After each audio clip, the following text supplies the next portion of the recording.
Yeah, check it out. 1, 2, check 1, 2. Hey, good morning. Good morning, everybody. Good morning to all the new subscribers. I've gotten a recent boost lately. I appreciate that. And I just uploaded a few shorts. I've been trying to up my shorts game. So um, I uploaded 3 dash cam shorts, bonehead trucker style. And third one isn't out yet, but they're all from my dash cam from years and years ago. The latter one was when I was still in my Peterbilt, and then the other 2 were ones that are on my small channel. And I thought, man, these would make great shorts, so I made them into shorts. So, but anyways, good morning. I hope all is well. Hope if you're running the spot market that you've figured things out. Drop my pencil. And maybe I'll give you some insight on something, and maybe not. Either way, I'm entertainment for a little bit, and you can either laugh or listen or do whatever. Let's see, taking notes. Yes, I have an agenda today, and we're going to go over that. So, let me check that out. Fix that, and let's fix this, and then we'll get to going here. So, yesterday I had to book 2 loads, and it was interesting. It was one of those deals where I always tell you guys to go where the volumes are, right? But with this, the odd thing about this market is that even if you go into an area with high volumes, you're still dealing with people driving the rates down. And why are they able to do that? Because there's more trucks than loads. You have almost no leverage. So, okay, yeah, got the 1, 2, 3 low board up here. So it's you just got to be, I don't know, it's just what it is, man. You've got no control over it. I see people on Facebook always crying about, hey, I'm going to tell all the drivers I know to stop taking cheap freight. And to me, it's beating a dead horse. It's an invalid argument. Here's why. You can't dictate how somebody else does their business. If they want to run their truck to the ground for 80 cents a mile, then that's what they're going to do. Out of millions of truck drivers, that one guy taking the cheap freight out of the truck stop there that you're at is not affecting you. What is affecting you is the lack of professionalism, the lack of the ability to see what's really going on, the lack of the lacking the ability to see that it's a supply and demand market.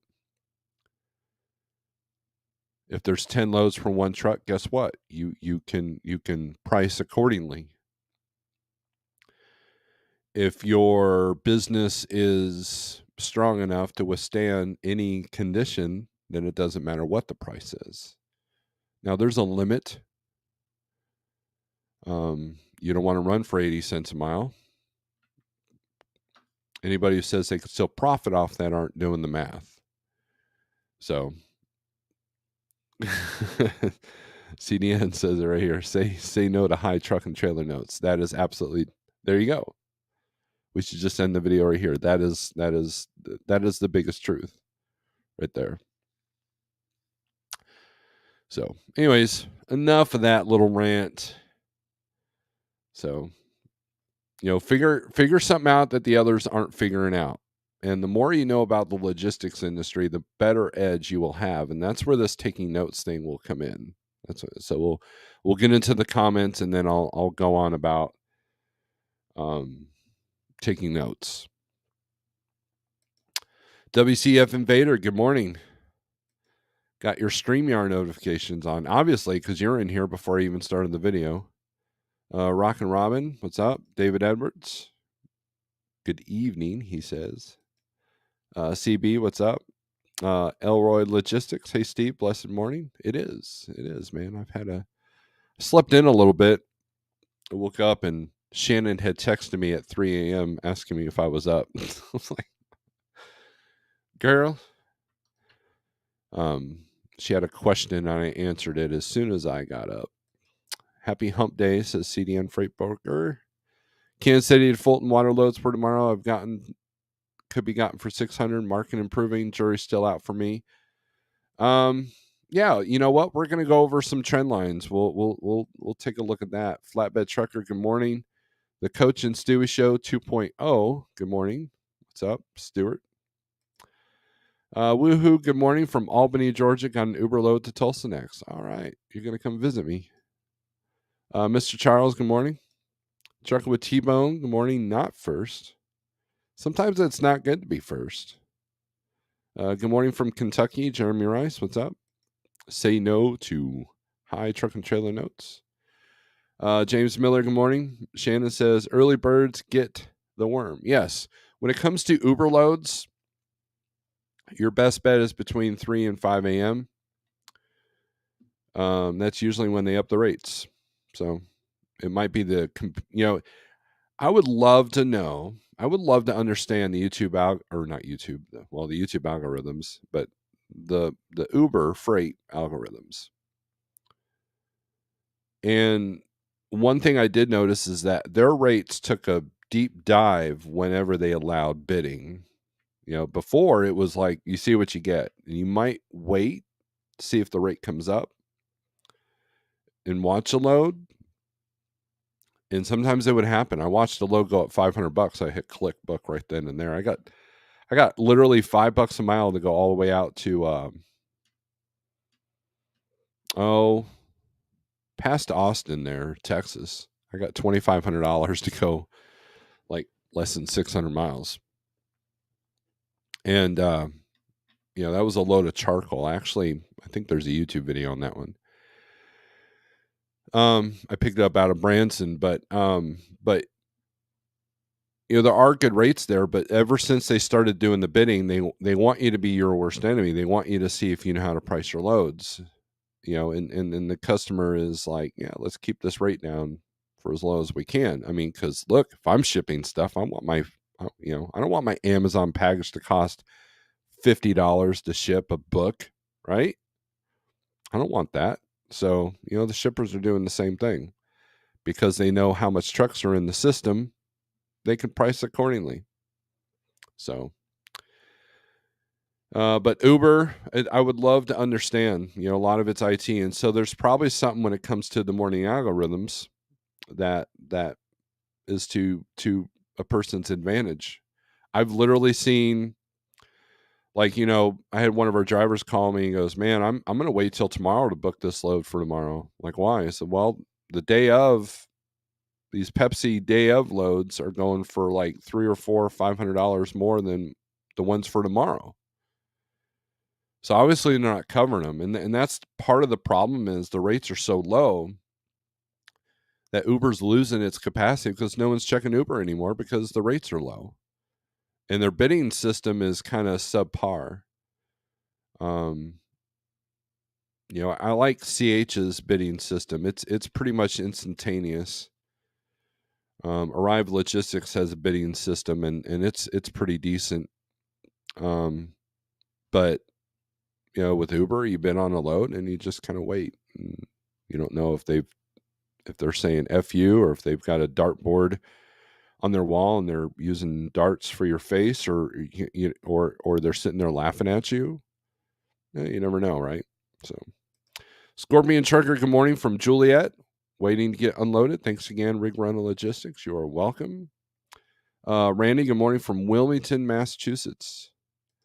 Way up there in the Northeast. What one carrier does will never affect or change what any other different carrier does. That is absolutely true. Steve, it was a hard week. I had to put down 2 shirts.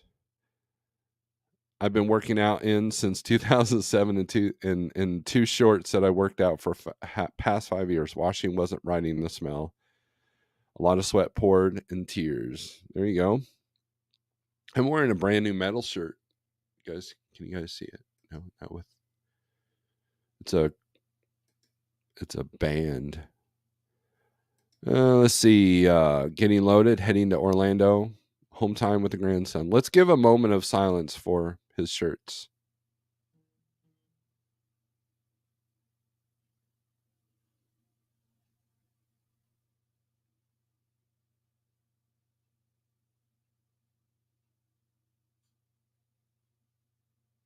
All right. I'll admit Uber Freight is the only app I disabled because it was running my phone battery down. I haven't checked Uber in a few weeks now. Yeah, I don't know. My phone does pretty good on battery. I still got my Uber app. It still thinks that I want to get a load out of Springfield. There's some decent paying loads going to Pennsylvania, but you got tolls and they're heavy ass loads. So I tend to just kind of glance. I glance to see what's going on in my area. If I want to run a load or two when times are slow. But there hasn't really been anything. Just I kind of take the temperature to see if see what's going on in my area. Let's see, rest area raccoon coffee. There you go. Cool trucking. Good morning, folks. Just enjoying the first cup of coffee. Much appreciated, Steve. There you go. So let's talk about notes.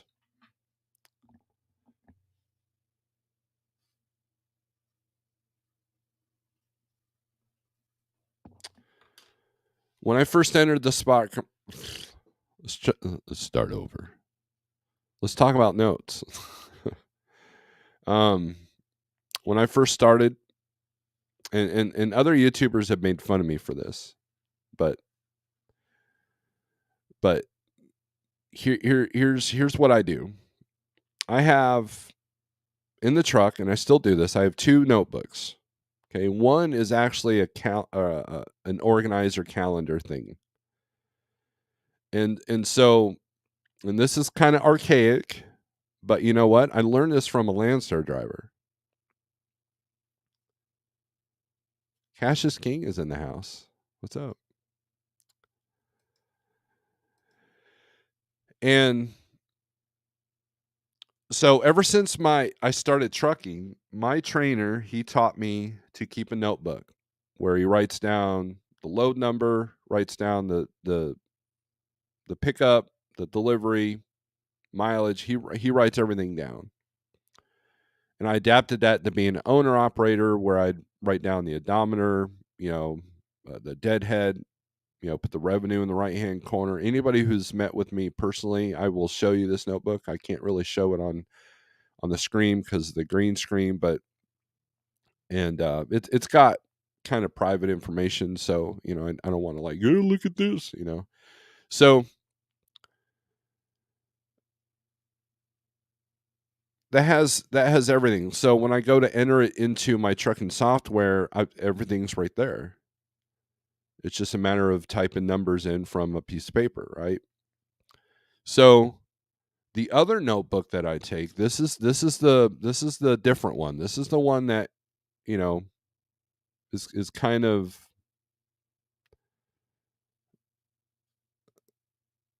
not typical. But in the organizer calendar, it has like each day where you can write notes and appointments and all that. And then it's got the calendar that you can write. So on the calendar itself, I will write what days I've worked, what days that I went home, and what days I was on the road. So I would have a system for that. And then I would calculate at the end of the month how many days I was out, how many days I went home, because, the per diem, any day that you go home is a half a day. So I would use that to calculate my per diem, but I would also use it on dividing my cost by the day, right?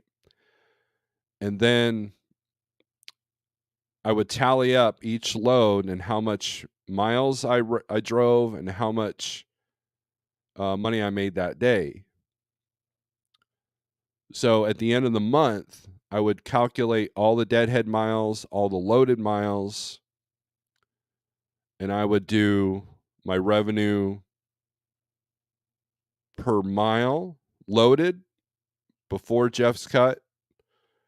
I would do it after Jeff's cut. I would do the empty miles. I would do the loaded miles and the all miles. Now, you might think, well, this is kind of redundant, but it literally had me. It literally gave me the ability to calculate exactly where I was at all times. Now you ask, like, well, why do you do it twice? Why do you do it before Jeff's cut and after Jeff's cut? Well, number one, when I sit here and say, oh, I got $5 a mile, well, no, I actually get 80% of $5 a mile. But I still want to, let the world know that I got $5 a mile on something. Now, I'm not pigeonholed into the rate per mile, but you have to gauge it to a certain degree. I believe in doing both. You can talk to any driver that talks to me a lot. There are loads that make sense by the day, and there are loads that make sense by the mile, right? There are loads that I go, hey, the rate per mile sucks on this, but the rate per day is actually pretty good. So let's go ahead and do this. And there's a balance, right? Oh, I can get 600. I need $600 a day. Well, if you're driving 600 miles to get that $600, that's probably not going to profit you anything, especially if your cost per mile is pretty high. So there's a balance, right? It's just like anything in the world right now. Politics, food, everything. It's there's a balance that you got to find. But doing this notebook, so my organizer, here's the weird part about it, right? The organizer allows me to look at in the past what I did. Because when I first entered the spot market, I knew that it was going to be a challenge because of what I dealt with at Landstar. Schneider was kind of insulated from that. So I wasn't at Landstar long enough to notice trends, right? And to notice trends is extremely important.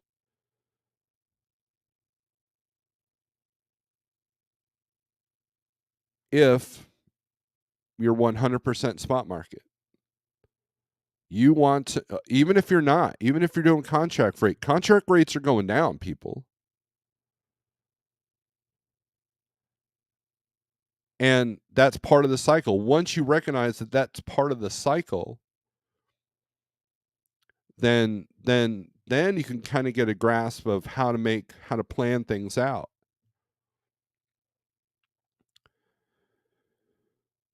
So what I would do is I would look at my past ledgers, I guess you could say, where I would look at, wow, I noticed my rates going up last April. And then I would look at the following year. Wow, rates went up a little bit in April. Or I could look back at the year and say, okay, what month was my worst month? And then I want to know why. Well, this one I only made X amount. Well, that's when I took, 3 weeks off. There was stuff going on at home, blah, blah, blah. Or, man, I ran harder that month, but I made less money. That means that there was something going on there. The more information that you have, you can kind of figure out where your strengths are, where your weaknesses are.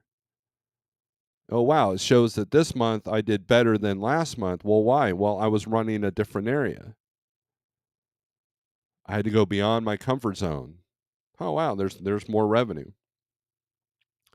Now, I talked to a driver yesterday that he had his numbers. He knew exactly what he wanted. He knew exactly how he ran.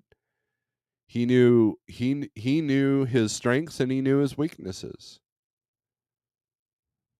Let me rephrase that. He knew what he's strong at and he knows what he doesn't want to do.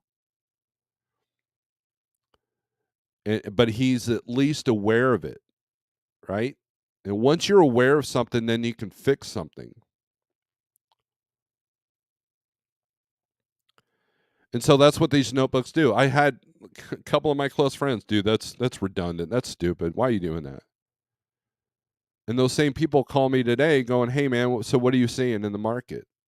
So, and and and that's fine. I don't care that people make fun of me for doing something that helps my business because that just shows it just shows a level of something. It shows that you're not getting the whole picture. Now, I've gotten away from the organizer calendar thing because I'm not running. But if I was to book a load today, I would go in the store, I would buy a new one, and I would start taking those notes. Now, the other notebook that has all the load information. So here's what I do with that. So it has all the load information. I write notes down like this shipper took forever or this shipper allowed you to spend the night. And it's got my load number that's separate from if you use Truck and Office, you got to create your own number. And then it's got the order number off our Access system. And then I've actually got the load number that's for the broker. So it's numbers galore. And so then I write down origin, pickup, all the notes there. Basically I write everything down like if my phone was to be lost or go out. And I've done this since the very first load I ever did as a truck driver. And here's where it came into an advantage. I remember one time I was writing everything down and a friend of mine goes, "What are you doing that for?" I'm like, "Well, just in case Qualcomm goes down. I want to have my pickup number and everything else right there. When I walk into the shipper, I'm going to have my notebook that's got everything I need." Right? And I've adapted that to the current times, and I'll show you how I did that, or I'll tell you how I did that. So I'd walk in, and I'd have everything ready. My phone's not even in my hand.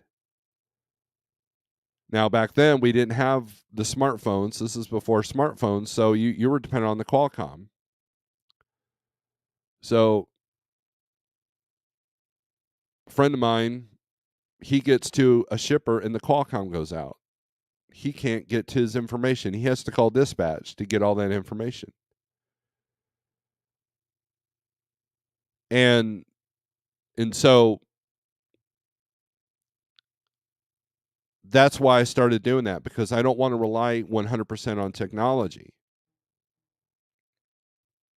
Just like I have an idea of where I'm going just in case the GPS goes out, or just in case I lose signal and Google Maps is like, "Yeah, sucks to be you." Right? I want an idea of how I'm getting there, right? That's the old school driver in me. But I was laughing at him because he was laughing at me. I said, "Now you know why I write everything down." But also because let's say I call on a load,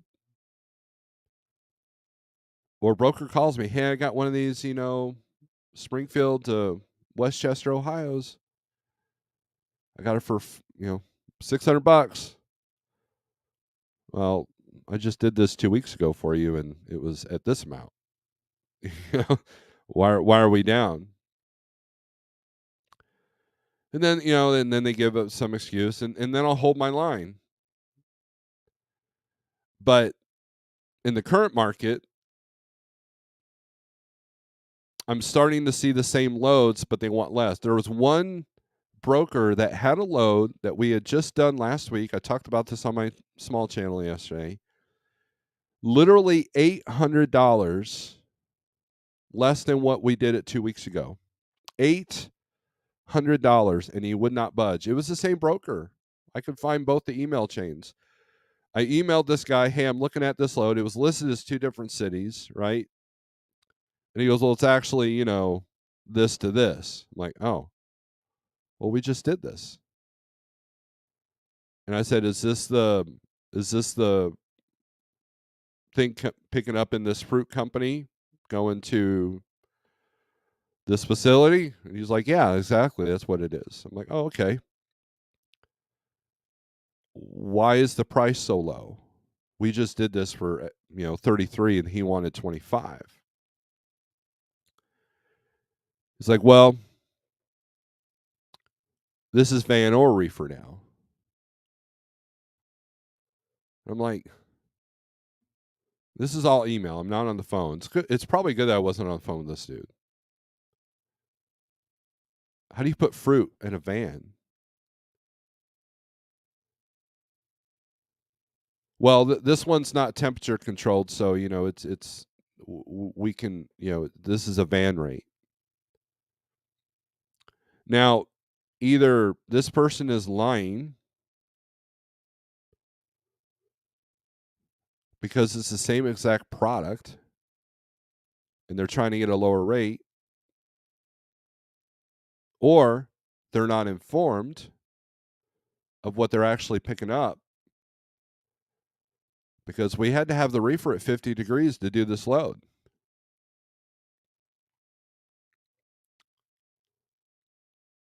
Now, if it was dunnage or something like that, then yeah, van or reefer, whatever. But he couldn't even tell me the product, even though we had just done this load. And I even called the driver. I said, this has to be temperature controlled, right?" He's like, "Yeah," and I won't do it for a penny less than 33 because it was a pain in the butt. I'm like, I don't blame you. So, but the guy insisted, so I'm thinking a van's going to show up and they're like, well, what's this for? You need a reefer. So it's going to waste somebody's day, or it is a different product, but he couldn't tell me what the product was because he doesn't know his own load. It was just so jacked up. But I had the history, and I knew exactly what this was. And then the whole different cities thing.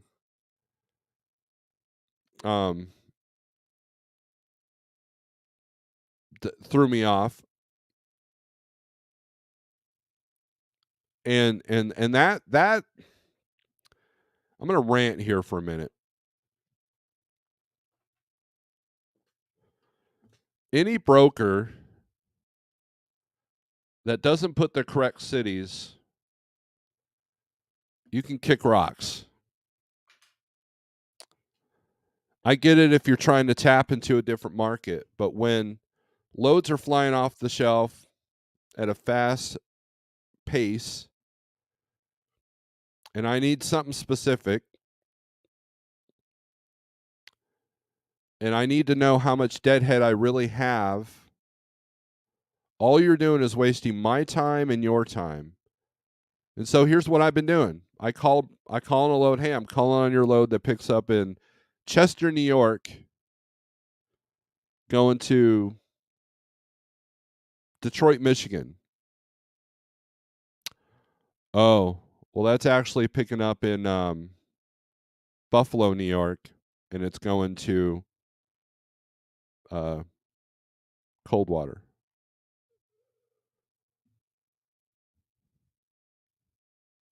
Well, so here's what I do now.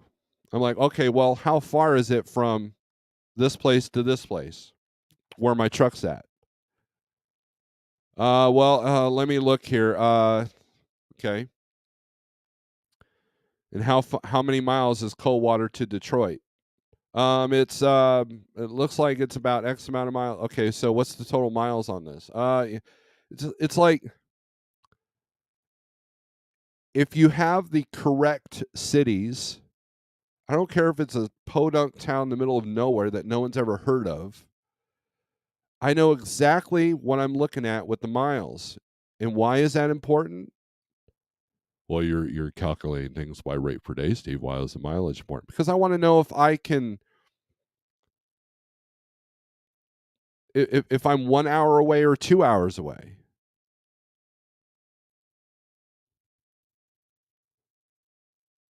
Now, if you list two different cities to attract different markets, but then in the description of the load posting you put in the real cities, I'm okay with that. Because before I make the phone call, before I make the email, I can look at the actual miles and see where you're really at on your pricing if there's a price on there.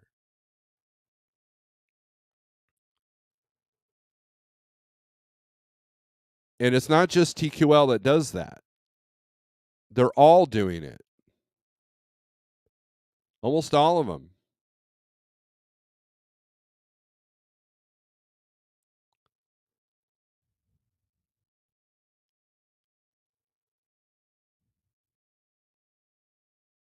And so because when I call, I don't want to like sit there and waste 5 minutes of the broker's time.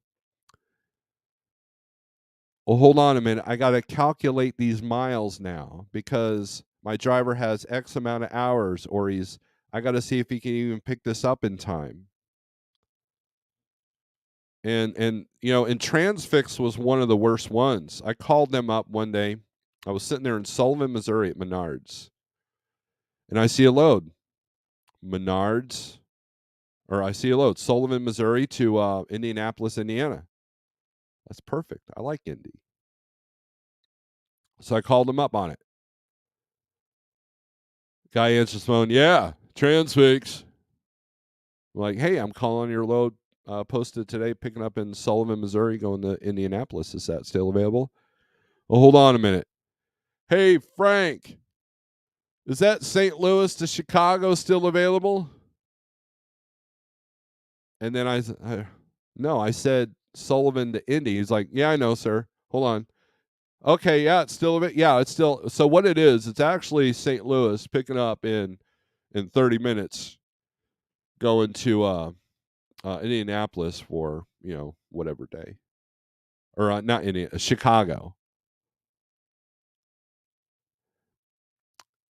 I was so, I was so like, I was so dumbfounded that I was like, the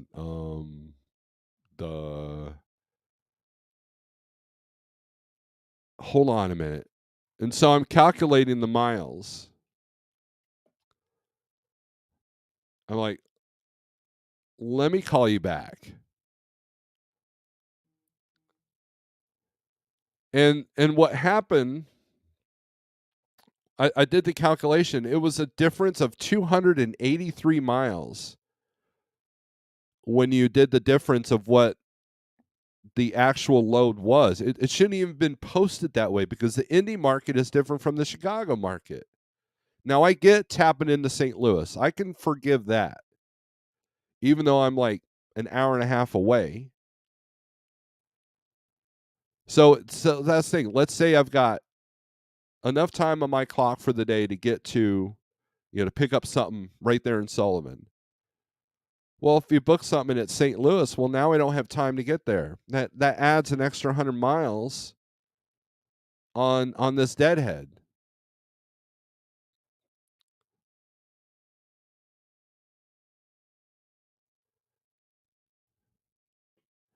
And I'll get to the comments here because I see CDN chiming in on this. And I never called on any of their loads again. I deleted their app on my phone.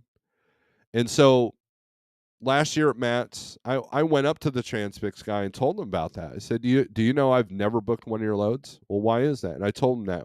Oh, we don't do that. I tell it, man, here's my personal phone number. Someone does that. Da, da, da, da. I mean, he tried to make it right.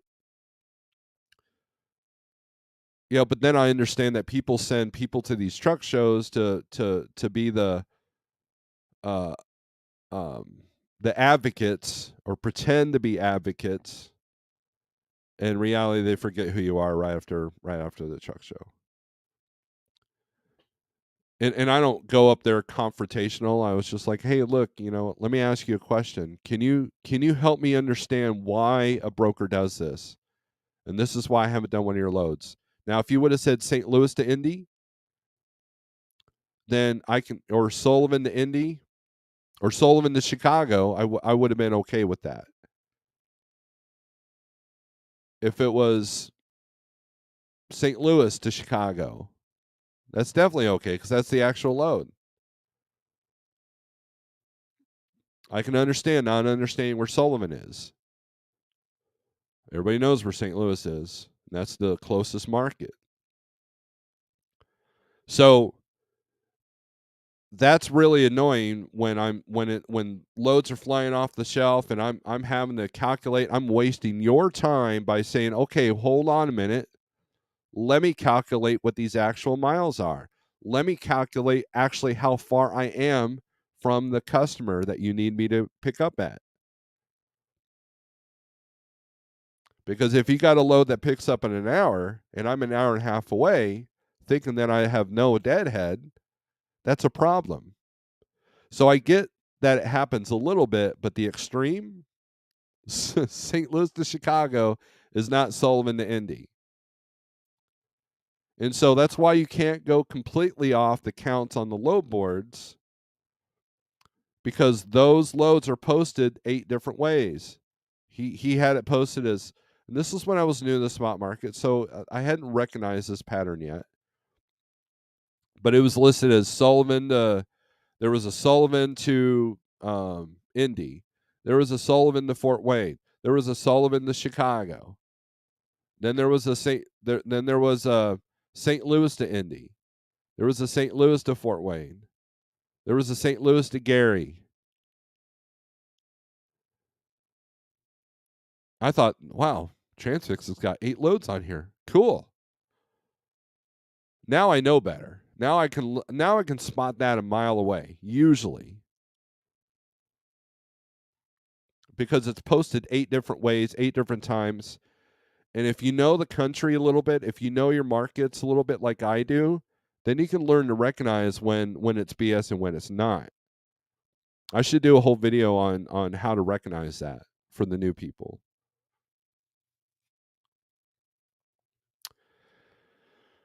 All right. Cash is king with the $5. Thank you very much. Tip your host. This is great education. I appreciate that. I'm humbled by that. My name is Nobody. Good morning. Sounds like you built your truck ledger like the old blue and black ledger businesses use. Great stuff. Thank you. The other reason this works for you is you did it consistently. Create your own system or use a TMS, whichever you will use consistently is the one you should do. I swear by Trucking Office, there might be better systems, but for me, I love it. I like Trucking Office, but this is a notebook for Trucking Office. In other words, what if you lose your phone? Well, I mean, obviously you can log in anywhere from any device, but I want that stuff on pen and paper in front of me. A lot of times, like if you get a rate con that has like 58 different numbers, sometimes I don't write all those down. I take a picture from the app or from the rate con, and then I have that just in case I've got no phone signal. I have that in front of me. So, Carnivore Trucker, morning, about to roll out. Fran, what's up?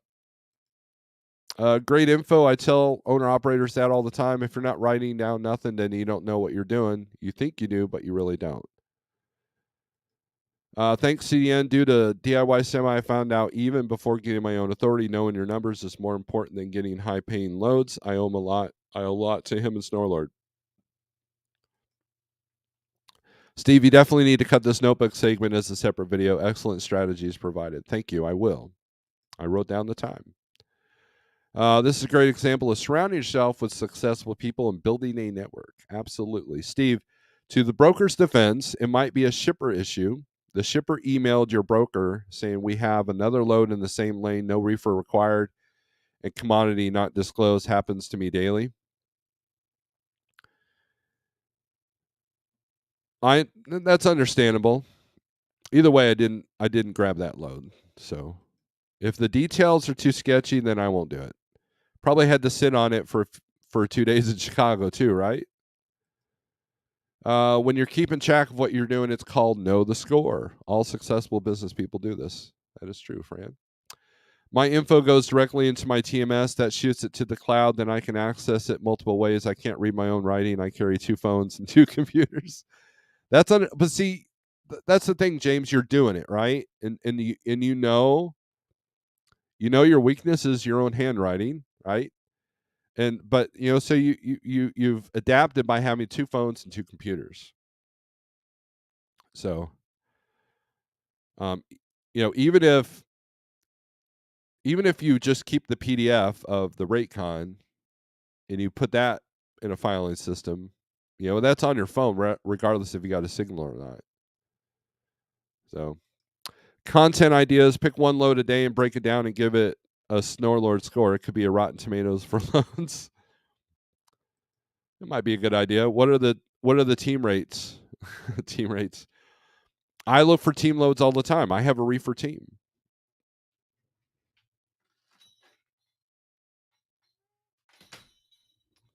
There's only been a couple of loads in the last 6 months that I've been able to capitalize the team, as far as like they actually asked for a full blown team. I've been able to adjust a couple of delivery times. So if again, and I know why this team thing is up all of a sudden, everybody's interested, but if you're a team running the spot market, you want to avoid the Walmarts and the Dollar Generals and those kind of deliveries, because those can't be moved.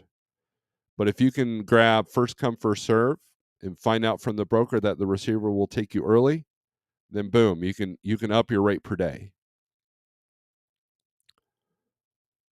But only in those circumstances. If you're not doing that, then you got to specialize. And when you got like only 100 loads in a place that normally has 500, and you're trying to nitpick the loads that will allow you to deliver early, that's a lot of work. That's a lot of freaking work. That's a lot of time staring at a load board.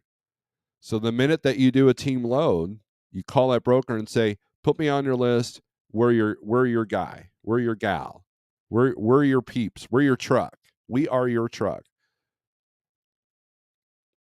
And find out if they got steady freight of what you just picked up, and then find a way back to that load. That's how I would do a team. And we have, I utilize the team in a different way. We're doing multiple stops with an unlimited clock.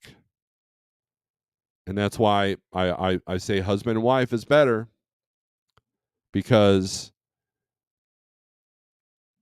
you're not doing the full-blown one's on, one's off. You're sitting in the truck hanging out.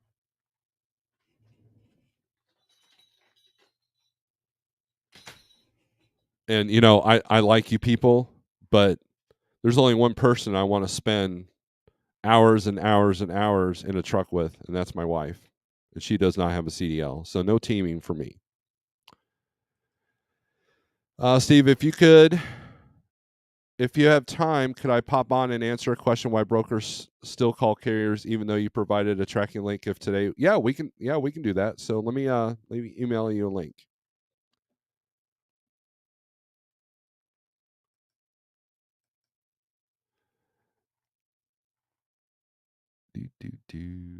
Compose.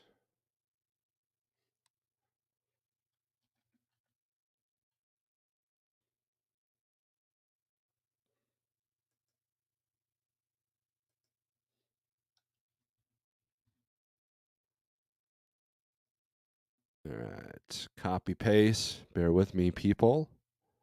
Copy.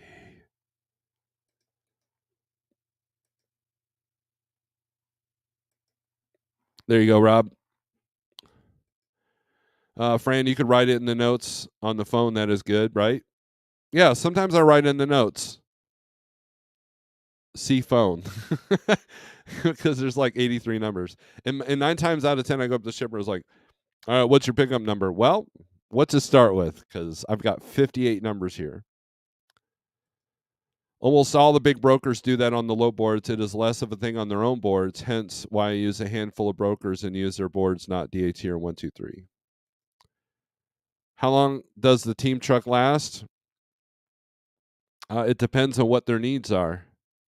I have a suspicion that it's not going to meet their financial needs. So, I hope it works. Stuart, if you're watching, I hope it works, man. I really do. But it's definitely going to be a challenge, and I hope that both of you are up for the challenge.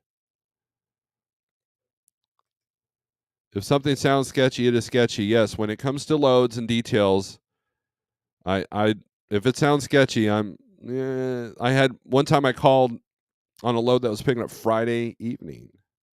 It was TQL, and I said, "Hey, I'm calling on this load, picking up tonight, going to wherever."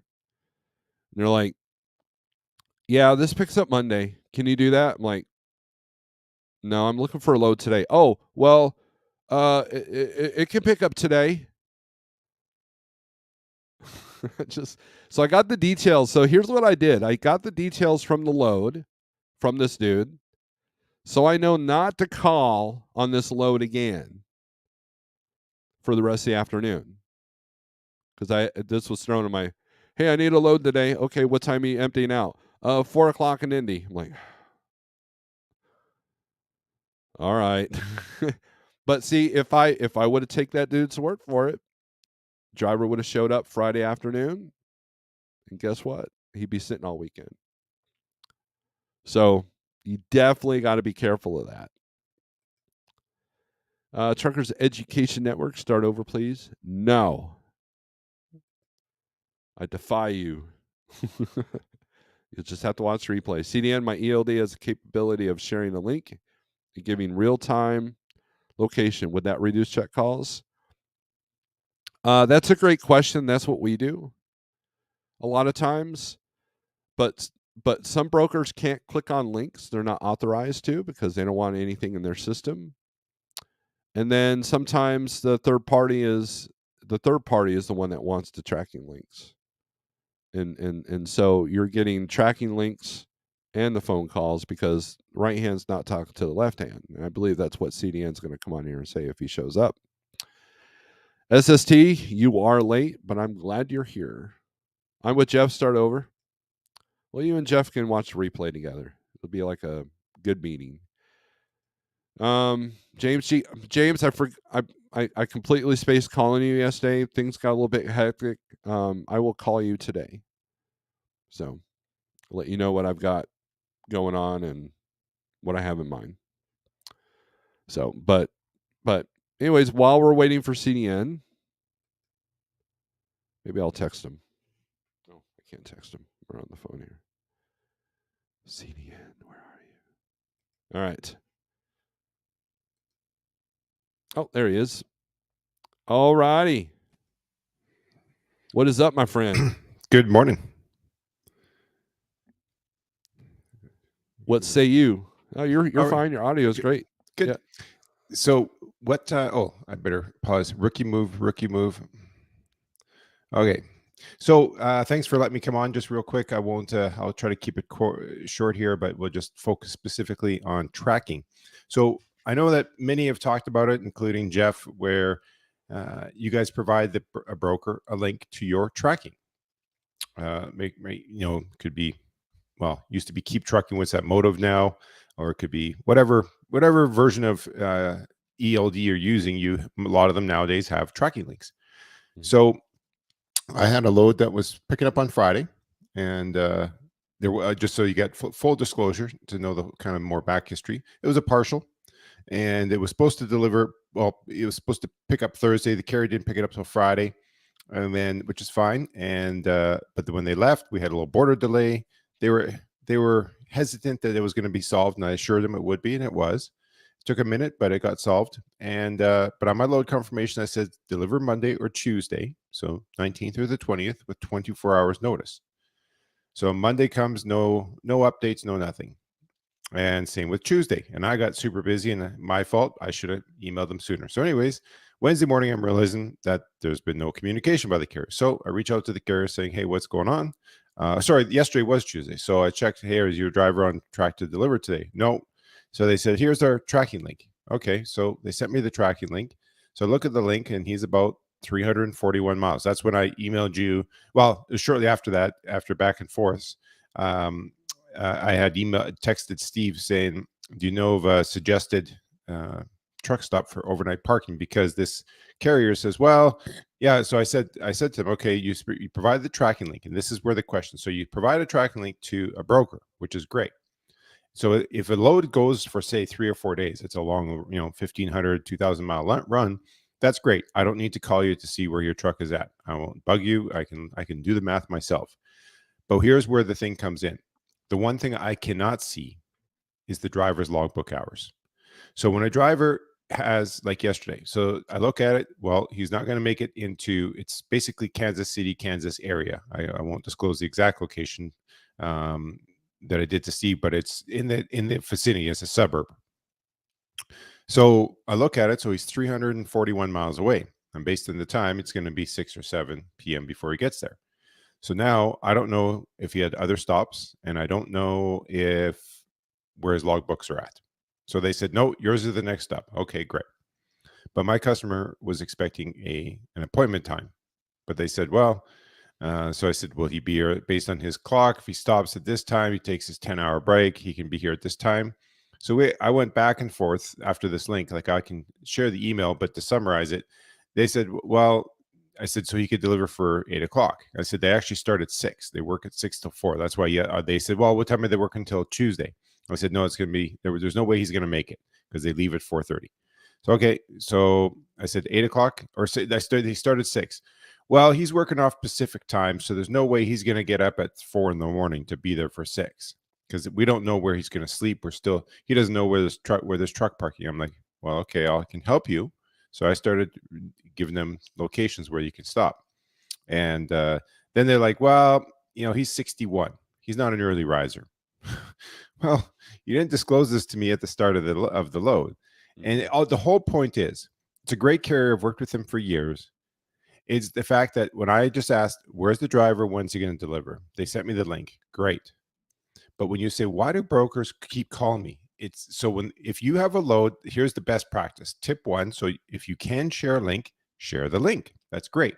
But then put a reminder on your calendar that if the load is more than a day, like say you pick up today, you're picking up a load at 10 o'clock this morning, and you share the link to the broker, and your plan is to deliver, today's Wednesday, so Thursday, so you're going to deliver Friday morning. So Thursday at noon, put a reminder to email the broker to say today, saying, loaded, here's the tracking link. Put a reminder for the next day, because unless you tell me up front saying, hey, my logbook hours tell me that my driver will be at this destination Friday morning, 7:30 we'll deliver. Please make the appointment. Unless there's delays, I'll notify you. Otherwise, here's the tracking link. We will be there. Great. So if you put those conditions up front, I won't bug you as a broker. I assure you that. Mm-hmm. Now, if you just send me the link, here's the link, then you need to contact me 24 hours prior to delivery so that we can notify the parties involved. And so that's all you have to do. Like in this case here, they sent me the link, but my load confirmation said deliver Monday, Tuesday. They didn't follow that. And I find that with most of my Canadian carriers, they don't really follow. It's like the wild, wild west when it comes to load confirmations. Once they have the load confirmation, they do what they want, unless you babysit them. And so with the load, again, with the tracking, so I can see where the truck is going and so forth. And this morning, I'm going to look this morning and see where he's at. But the point is, I don't see the logbook hours. I said to them, hey, if you want me, send me the back end office. I'll log into his account and look at his logbook hours, and then I can do the math, right? But I don't think carriers want to give that. And actually, it would be an interesting test. If you had a really annoying broker, I would email them. Here's the link and username and password for his ELD hours. I think most brokers would be confused. Like, what do you want me to do with this? Right. So that's all. That's the whole point of the story, is just simply I could show you the comical email thread, and just be upfront just be upfront. Like, hey, if you got a young driver, and his goal is that every time he stops, he thinks he's got 10 hours. So what he does, I have this young driver. He works hard, but he likes to have fun. So what he does, since he's traveling the countryside, going from all over, his goal is that he stops when he takes an Uber, goes to the nearest cool bar, sits at the bar, and he sees where the wind takes him. Sometimes he's home by 10 o'clock and he's sleeping in his truck. Sometimes, well, he may get invited by friends to other places, and we don't know always. But that's his strategy as a trucker. He wants to have fun and truck. So just be upfront. I'd rather be told that. Yeah, that sounds dangerous. Now, I think where the frustration from drivers come in is, we'll use TQL as an example. They want you to track with their app, right? JB Hunt does this as well, but then they're still calling you, and so like one time I was under a TQL load. I was in the middle of nowhere, Oklahoma. I was on I-40 heading east into Arkansas. I was literally not near anything. And this broker calls like, "Hey, TQL, hey, I saw that you got picked up. Okay, so can you tell me what your location is right now?" And all I see is cows and an old farmhouse, and I'm like, I have no idea. And you're going to force me to lose. I cannot look at my phone right now. That is dangerous to see where my location is. What does your app tell you? Well, it's. I just need to know location. I'm like, okay, I'm an hour east of Oklahoma City. Okay, that's all I need. Click. I think that's where a lot of the frustration comes in. So, what say you on that scenario? Well, again, so let's say a driver does say, okay, I'm going to show up at 10 o'clock or whatever. And then, you know what the most notorious thing is? So I call people, get everyone ready for 10 o'clock, because we wanted the driver at 8. They said, no, he's not going to make it for 8. We'll be there at 10 o'clock or 10:30. Okay, fine. I convince everyone 10:30. And just like this morning, remember I said, I said they can deliver at 6 a.m. They're like, oh, no, he's not an early riser. So then yesterday they said 10:30. Then I said, well, I said, where this place is going, there's other trucks that come there that is priority. And if your truck, that's why I suggested if they can deliver early. So there, I see the guy. I'm looking at the link right now on Motive. And sure enough, it's 9 o'clock. It's 8 o'clock in Kansas City area, Kansas. And I see that he's in the town near the delivery. He just turned off the interstate. So he's going to be there an hour earlier than he said. So good, but we said deliver it. He says, oh no, we'll be there 9 or 10. And then the classic story is they show up early. Or the flip side is they show up 3 hours late and don't call. I had that just the other day. I had a shipment that we picked up on the weekend, and we had picked up on Monday. And then we had 2 deliveries back to back, same carrier. I said, deliver at 8 and then 9:30. Well, I check at 7:45. Is your driver almost there? No. He had to do some yard moves. And so by the time he stopped, then he has to do his 10-hour break. Okay, well, it's just like that. Say you work for a company, you go back, park your trailer, and you have a yard. All of a sudden the dispatcher says, hey, we're getting the back row re-graveled tomorrow. So can you help us for an hour? We'll pay you just to shunt these trailers, a bunch of them. We need to get that whole row emptied and moved over for us. So you mind helping us for an extra hour? You have time in your logbook. You're like, sure, no problem. But what does that do? It's fair, but that means that your 10-hour break starts later, which means that your next day's delivery or pickup is going to be later than planned. So it's okay, but just communicate that. Like the situation just the other day, all the carrier had to do was send me an email or text. Hey, Rob, the driver got back later, or whatever the case is. Instead of delivering at 8, we're going to be there at 9:15 or 9:30. Right? That's all you have to do is just communicate. It's just I fight communication or lack of communication on a daily basis. So that's the tip of the day. If your ELDs have links, great, share them to the brokers. But brokers cannot be fortune tellers on what the driver's hours are. I'm not asking drivers to drive unsafe, and I don't expect carriers to disclose that. They just have to communicate to me what's reality. You're not a fortune teller? Dang it. Well, it's like this. The exact same scenarios on the time of booking load. So I had a carrier call me on a load, and I had this happen 3 times, in fact, because I have a load that's picking up this week, 2 loads, in fact, and they have to deliver Monday. But depending on your step deck style, the load, if you have an ultra low, you don't need permits. If you have a regular step deck, you're going to need over height permits. So I'm talking to carriers, and my classic, they're always like, "Well, I thought it's ready today," and then back and forth. But anyways, I'm asking these guys 10 questions only to find out that they were expecting something different. I'm like, when you call brokers, if I don't know your logbook hours, they say, "Well, when do you expect delivery?" My first question is, "What's your driver's logbook hours? When is he going to be empty? When can he pick up? What's it like?" I don't know those factors. Once you pick up, are you going to tell me that he needs a 34-hour? I don't know. I can't tell you those. So I said, when you're calling people, if you have a team, "Oh, I have a team." Well, then tell me that. Just say, call me up. I explained to them. I said, see here, we've been on the phone, because I can see on my phone how many minutes we've been on the phone. We've been going nattering back and forth about schedules, and we haven't gotten anywhere forward. If you pick up when I answer the phone and I ask you about it, and you say, "Yeah, I got a step deck. I have a driver that's going to be delivering here, and he can deliver by this date and time." Or I have a team drivers, or whatever the case is, because it's maybe he's picking up and it's going through his load, and he's got to stop and do some paperwork for his plates or renew something, whatever the case is. Just tell me up front. You don't have to tell me every detail. Just say, "Hey, I got a truck that can pick up and deliver on this date and time. Will that work for you?" Based on the driver's logbook hours. And I'll say yes or no. And sometimes, hey, sometimes I'm willing to go back to my customer saying, "Are you guys willing to adjust for this reason?" Okay. Sometimes they will. It's how you present it to. I have to sell. Just remember, to carriers, we as brokers, if we post a load with certain information on there. Now, we know that there's the issue of the brokers that don't post enough information, but let's just go Right. with the fact. Let's assume there's a great posting. It tells you everything you need to know, right? You're like, "Oh, this load sounds, it's really informative. It seems like I'm pretty comfortable. I have a pretty good gist of what this load's all about." Where it says, "Hey, you need 5 straps, or you need this," and driver, all this information is on the posting. So, okay. Now, if you want the broker to do something different, like if it says on there, "Pick up on this day, deliver on this day," you're like, "This is a long lead time." And whatever you negotiate, saying, "Hey, I'm willing to do it for $150 less for you if you can convince your customer to take the load earlier," right? You're like, the broker might be like, "Oh, you know what?"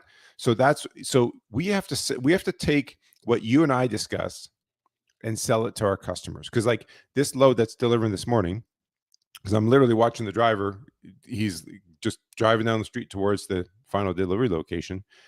I said to Mike, like, if I showed you the comical email thread, pretty long email thread back and forth, that, again, just a reminder, they don't see that I have an email thread with 15 people going on.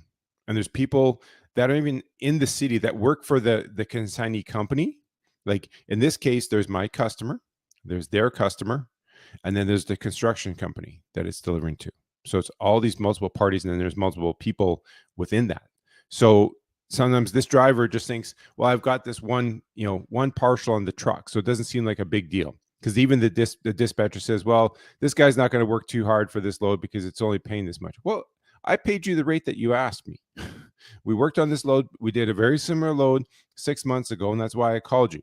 All right. I didn't post it. I called the same carrier. We've done the same load before. He says, "Yeah, when we booked this, he was all hot to trot that, yeah, hey, if you can get me the same price as last time, I'm fine with that." Perfect. So I did. In fact, I got him a little bit more, because he kind of says, "Well, could we bump it up a little bit?" And I did. And I got that. So all I'm saying is that, when you have multiple parties involved, you have to just be aware of that. As the driver sometimes said, don't forget, you're not the only person on that load, even though it may feel like it sometimes. But there are always more behind the scenes than meets the eye. Well, I'm going to bring you bring up a great point. There was a Facebook thread a while back where this guy said, "Hey, I'm doing this load for so cheap that I'm not going to do your tracking link. I'm not going to give you check calls," and everybody just tore this dude apart, because it's kind of like if you hire a roofer and you can, and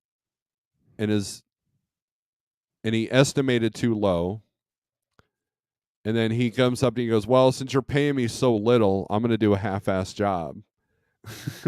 You probably wouldn't hire that dude, right? I mean, so there's so many. It's at the end of the day, it's about communication. Mr. Charles has a question here. Can you do you hold them Canadian carriers accountable? They are disregarding the receiving window because that seems to be a big issue of carriers taking loads and not caring about being on time. Well, I have. It doesn't happen often, but in some cases, if it's a load, again, that's my responsibility to know my customers. Oh, there's the driver just stopped, so he must have found his destination. So he's nice and early. So, anyways, to answer the question, it's my job is to understand my customer and the parties involved. So if it's a situation where it's going to a construction site, like where there's going to be 10 people standing around waiting for this product, or it's going to a production facility where this was needed, and it's affecting this is a raw commodity, or it was a part for their production that they've been down, and there's factors involved, and the customer. So I'm blatant because I've been burned by customers where all of a sudden something happens, the truck broke down and the driver was late, even though I legitimized what was happening. That the customer says, well, we're going to have to charge you back, like you're going to have to give me a credit to offset my labor cost, and I've had to do that. So I Mhm. asked my customer, when they say this is urgent or must deliver on this date and time, then I asked them, is there a financial consequence if the driver does not? Straight up, before the load's even picked up, before they've issued me a PO, right? I'll say, I've got a truck. I'm doing everything I can to get it there, but it is trucking. There could be construction. There could be many things affecting. Just even last week, we had forest fires, which you'd think it's middle of June. What road should be shut down? Well, the main highway was shut down in a town Mhm. that nothing was going around. We had to do a 9.5 hour detour. So the question, and that's why I offered my customers, should we wait? Do you want to go? And we went. We were still a little bit late, but at least they got the freight there. So the point is, the broker has to understand the circumstances. What are the consequences, right, of a load not showing up on time? Is there a consequence? Then to answer that point is, I will tell the carrier upfront, when you're taking this load, these are the expectations and these are the consequences if not followed through. So if I haven't laid forth to a carrier saying, hey, deliver Monday or Tuesday with 24 hours notice, and they fail to communicate well with me, but I didn't tell them up front, hey, if you don't communicate, we're going to deduct this or we're going to do this. I really don't have a leg to stand on, Mhm. in a sense. Like that's, and I do tell them, think about it this way. I said, put the shoe on the other foot. You show up on Monday morning, 8 o'clock, and they say, well, we're having a problem, come back tomorrow. Okay, the driver's gonna say, fine. What are you gonna do? If that happens, a broker says deliver at 8 o'clock is all set to go. You get to the destination, whether it's a job site or warehouse, and they say no, come back tomorrow at 8 o'clock. You're not gonna. What are you gonna? What would you do in that situation? Layover pay. Exactly. You're gonna Yep. expect layover pay. Now, when you say you're gonna be there at 8, let's say you have a driver says, yep, Friday afternoon, based on his logbook hours, everything else, he's gonna be there. Driver maybe had a breakdown or whatever happened, and even the driver didn't call you. All of a sudden, you're expecting the driver to be there at 8 o'clock, and he wasn't. Mhm. He's like, he was still 400 miles away, 300 miles, like he's a day away, and he didn't tell you that he stopped. He ran into a buddy or whatever the case is. Will you automatically give the broker a discount for being a day late? No, but here's what's interesting, and so basically the punishment for that is we're obviously not going to be able to do this load or work with this broker again. But here's the interesting thing. So when I first entered the spot market, very rarely did I see a rate con have a fine on it. It never Now happened. every single Now you rate do. con's got a fine. Yeah, now it's all over the place. Now it's like $100 if not tracked, $100 if no check call, $100 if if you're late. And whereas 5 years ago, I didn't see that at all.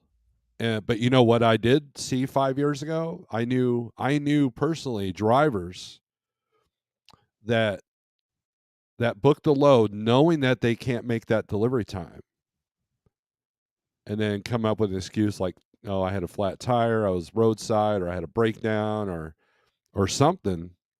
And that's why. And now, what do you see? It should say if you're late on this load, and you call a breakdown, you need to show receipts.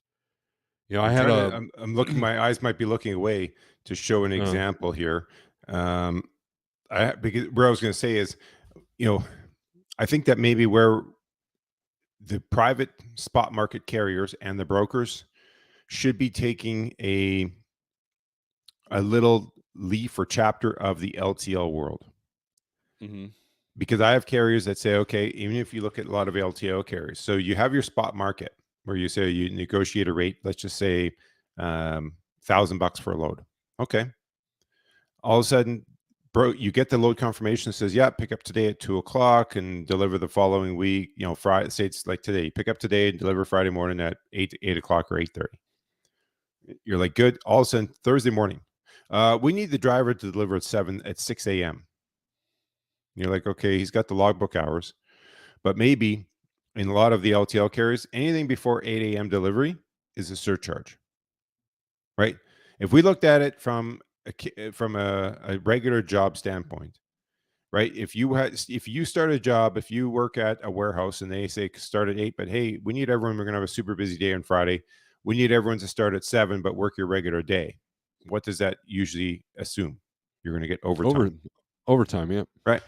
So maybe because right now I still think that everything is all inclusive. And I guess we always have that struggle with even if we were to say, okay, take those cheap freights that we say is cheap freight. Mm-hmm.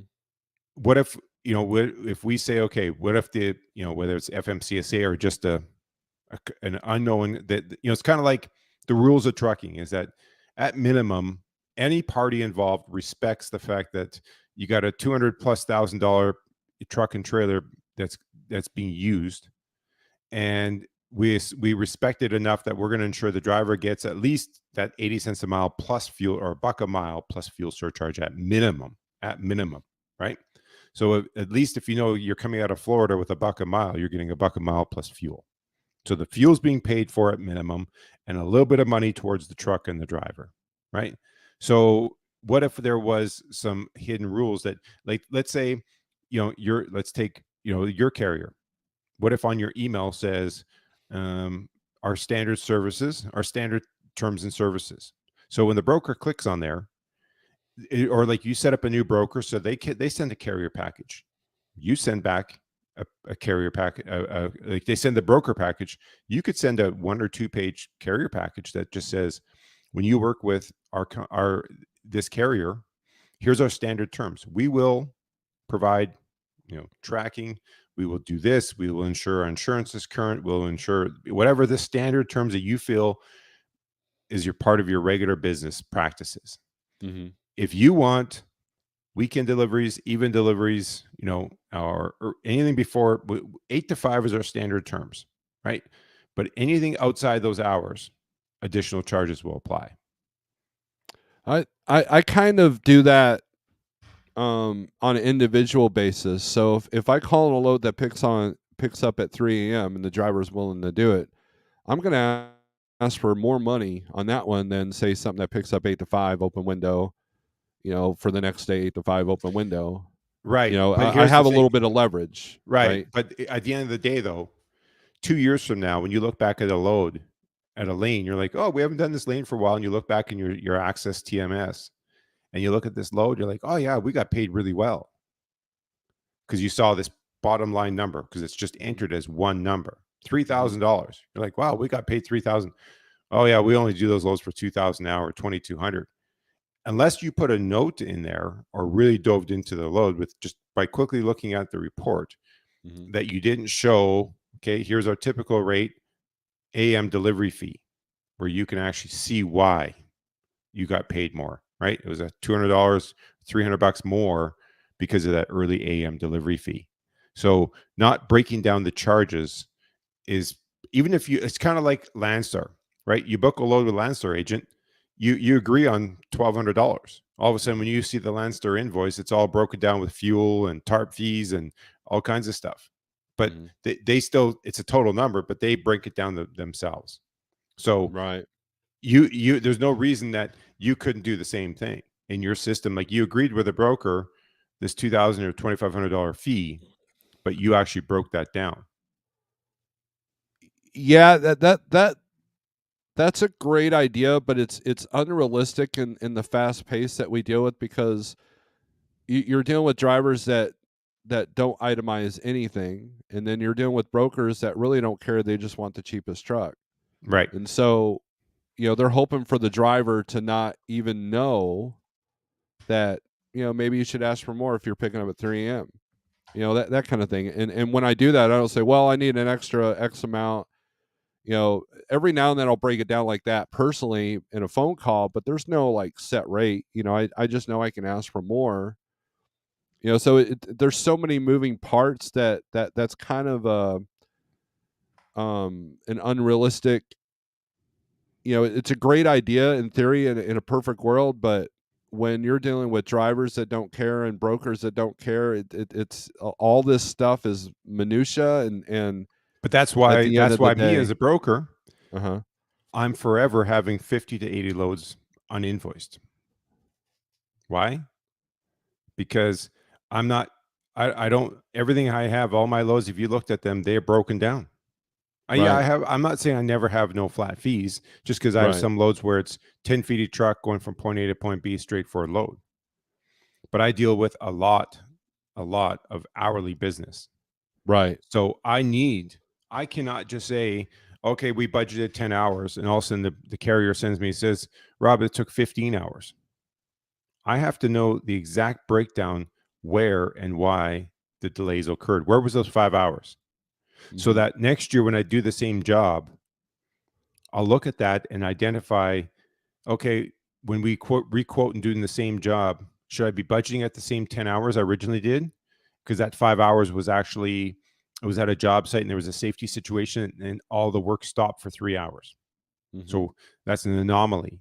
Or if it was a equipment breakdown where I've had it where they were waiting for a forklift. But if it was the issue of the check-in procedures and everything else did take longer, it took 3.5 hours to unload the truck or whatever the case is, then I can go back to my customer saying, yeah, we have to budget this much time.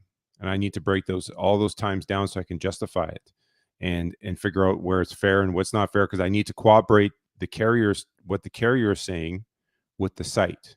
When I see that the load took longer, before I'm emailing my decision maker at my customer, I'm emailing the site contacts. Hey, so and so, that truck delivered. Yep. I see that they spent this much time on site. No, that driver was super slow. He took forever to undo his tarps and straps.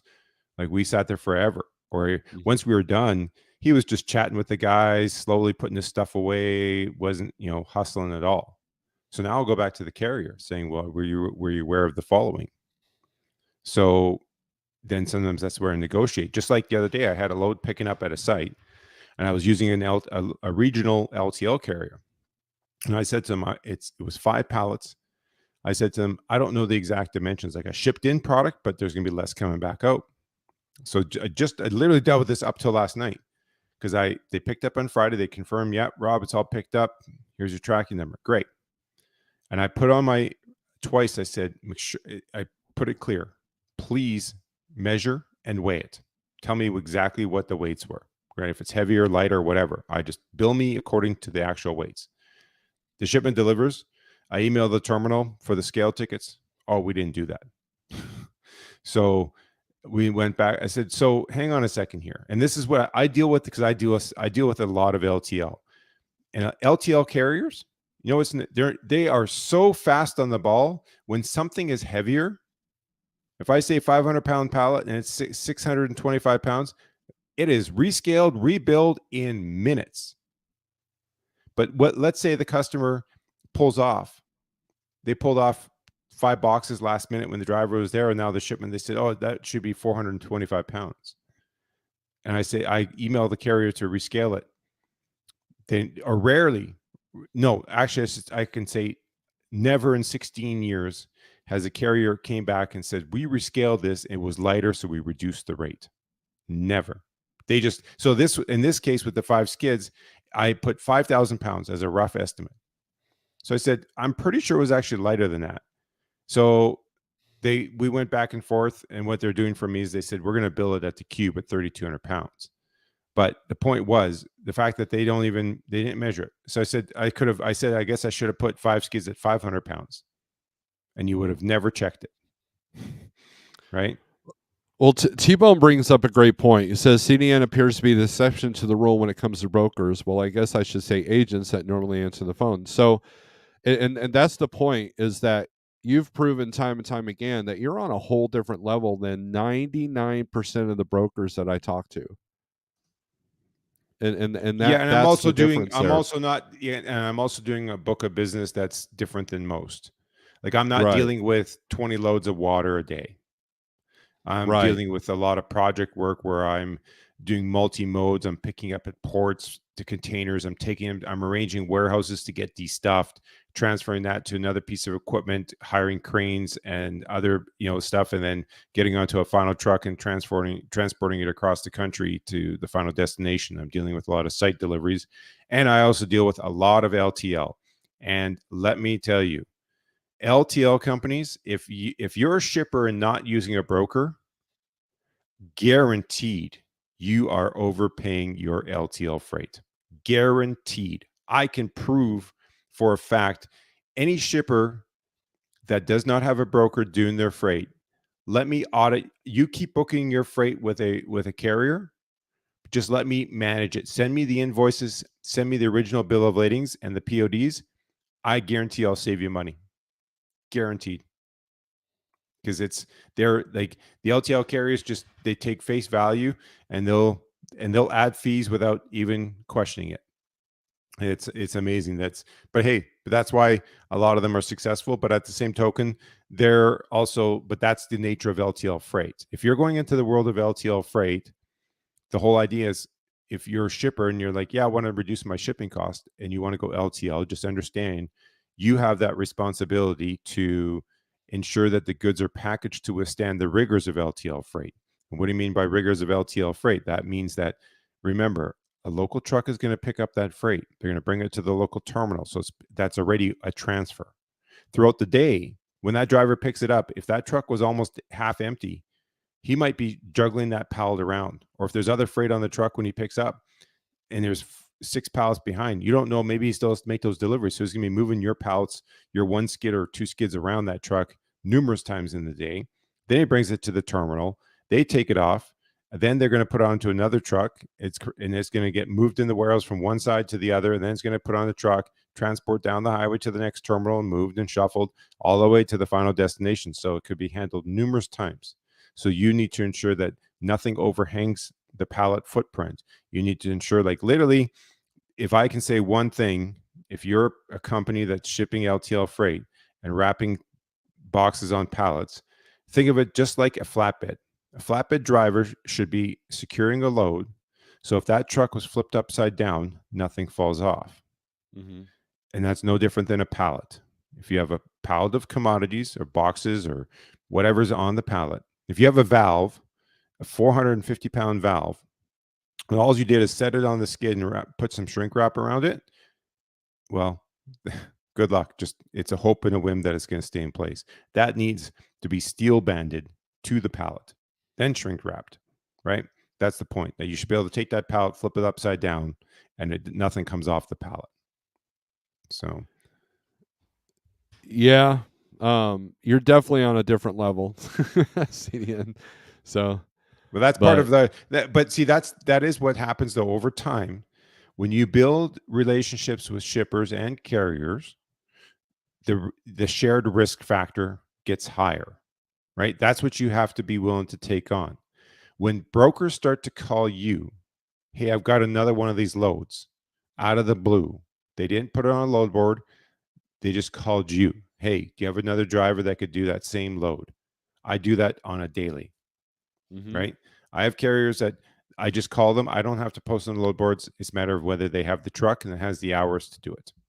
And I have a lot of, and that's why you're seeing more and more brokers are doing the getting away from those one and dones because of that fact. They want someone that they can trust with their freight for that they're not going to get some new carrier that's extra cheap that's going to mess up their customer relationship. Now, the exception is if you're a broker that has those 20 loads and all this customer does is, and I've got some, they'll call me sometimes when they have a specific requirement, an urgent factor. They'll sometimes say, Rob, just do the best you can for the pricing, but I want you to manage this load for me.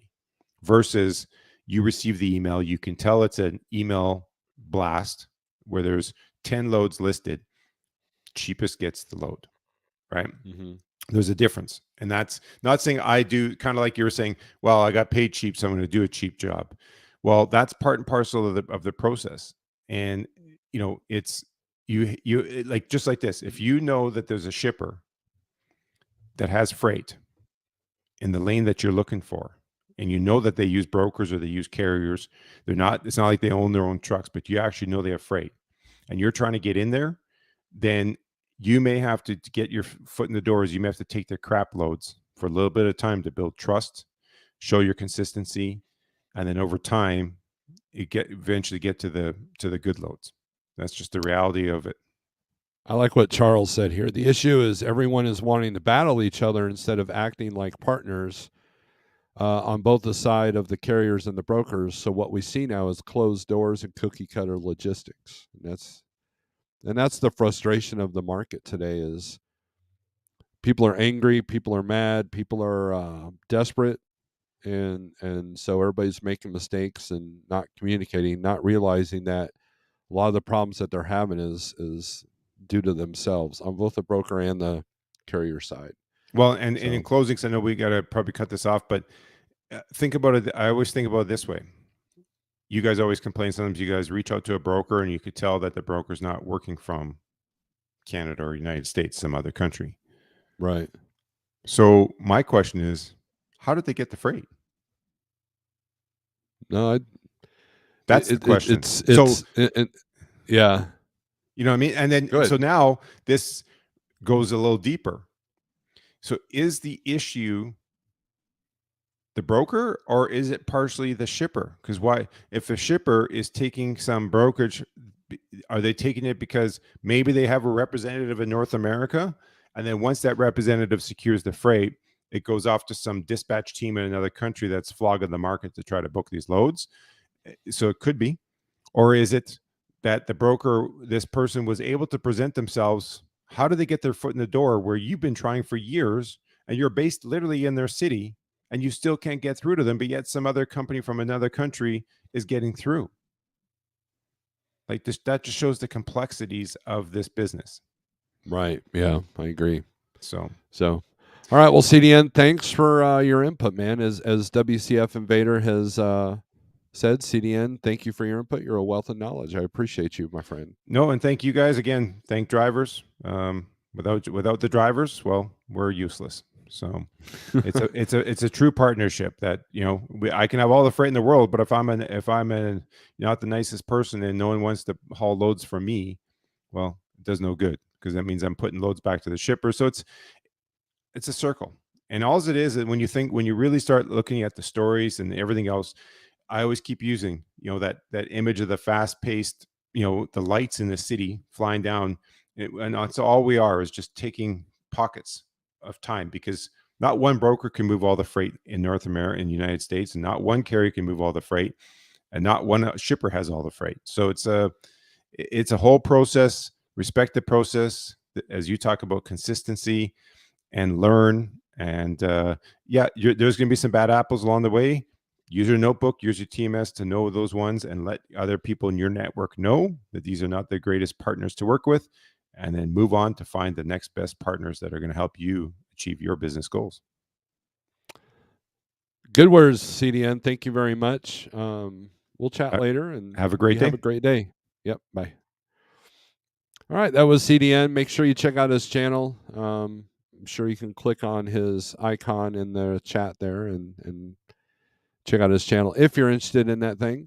So with that being said, I think we're going to call it No Low Board Stuff today. So But anyways, with that being said, thanks for watching. Thanks for participating. Thanks to CDN for coming in.